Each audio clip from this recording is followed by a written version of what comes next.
ગૌતમ બુદ્ધ એમના સાથી સાથે ઘોડા ઉપર નગરચર્યાએ નીકળ્યા અને એમને જોયું કે એક મૃતદેહ લોકો લઈને જતા હતા. રામ બોલો ભાઈ, રામ બોલીને. તો ગૌતમ બુદ્ધે પૂછ્યું પોતાના સાથીને કે આ શું છે? તો એને કહ્યું કે ભાઈ આ માણસ મૃત્યુ પામ્યો છે. તો ગૌતમ બુદ્ધે કહ્યું કે શું હું પણ મૃત્યુ પામીશ? તો કે હા.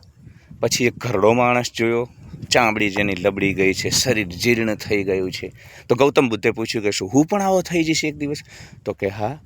પછી ગૌતમ બુદ્ધને લાઇટ થઈ ગઈ અને મહેલનો ત્યાગ કરી અને તરાઈના જંગલોમાં ચાલ્યા ગયા જીવન મુક્ત થવા માટે.